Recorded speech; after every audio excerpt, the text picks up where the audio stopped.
নমস্কার। ইতিবৃত্তের নতুন একটি পর্বে আপনাদের সকলকে জানাই স্বাগত। আমাদের হিন্দু ধর্মের 12 মাসে 13 পার্বণ, আর তারই মধ্যে এই বসন্তকালে অর্থাৎ দোলের অষ্টম দিনে পালিত হয় শীতলা অষ্টমী, যা মা শীতলার বাৎসরিক পুজো হিসাবেই মনে করা হয়। শীতের শেষ থেকে গরমের শুরু, এই ঋতু পরিবর্তনের সময় বিশেষ কিছু রোগ লক্ষ্য করা যায়, যেমন গুটি বসন্ত, হাম, জলবসন্ত, এই সমস্ত চর্মরোগ এই সময় বেশি দেখা যায়। জানা যায় প্রাচীন কাল থেকেই এই সমস্ত রোগ থেকে বাঁচার জন্য দেবী শীতলার আরাধনা করা হতো। তবে জানেন কি মা শীতলার পূজার প্রচলন কিভাবে হলো? আসুন তবে ইতিবৃত্তের আজকের পর্বে জানি সেই কাহিনী। পুরাণ অনুসারে জানা যায় একদা জরাসুর নামক এক অসুর বাস করত, যে ছিল অতীব ভয়ঙ্কর এক অসুর। সে যেখানে যেত সেখানেই সমস্ত বাচ্চাদের মধ্যে এক অসহনীয় জ্বর ছড়িয়ে দিত, এবং তার সাথে সাথে বাচ্চাদের মধ্যে ছড়িয়ে যেত বিভিন্ন চর্মরোগ, আর যার কারণেই শিশু থেকে বৃদ্ধ সকলেই কষ্ট পেতেন, অনেকের আবার মৃত্যুও হতো।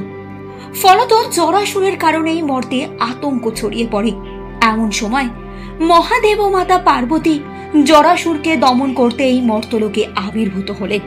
মহাদেব ধারণ করলেন ভৈরব রূপ এবং জরাসুরের সঙ্গে যুদ্ধে অবতীর্ণ হলেন, আর দেবী পার্বতী শীতলা দেবীর রূপ ধরে মর্তলোককে শীতল করেছিলেন।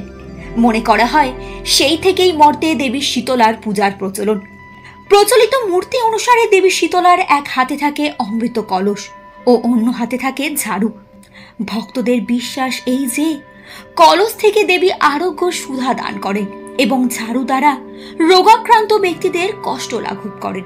দেবী শীতলা অর্থাৎ যিনি সবকিছু শীতল রাখেন, তিনি আমাদের চর্মরোগ থেকে রক্ষা করেন।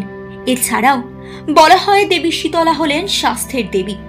মনে করা হয় মা শীতলার পুজো করলে ব্যক্তি সুস্বাস্থ্যের অধিকারী হন। শীতলা পুজো শুধুমাত্র বাংলায় নয়, বাংলার বাইরেও দেশের বিভিন্ন স্থানে প্রচলিত রয়েছে। সাধারণত ফাল্গুন চৈত্র মাসে শনি মঙ্গলবারে মা শীতলার আরাধনা করা হয় এবং দেবীর বাৎসরিক পূজা অনুষ্ঠিত হয় দোল পূর্ণিমার পরের অষ্টমী তিথিতে, যা শীতলা অষ্টমী নামে পরিচিত। এই ছিল আমাদের আজকের কাহিনী। কাহিনীটি ভালো লাগলে লাইক এবং শেয়ার করে দেবেন, আর এই জাতীয় নিত্য নতুন কাহিনী জানতে অবশ্যই আমাদের চ্যানেল ইতিবৃত্তকে সাবস্ক্রাইব করে সঙ্গে থাকবেন। নমস্কার। জয় মা শীতলা।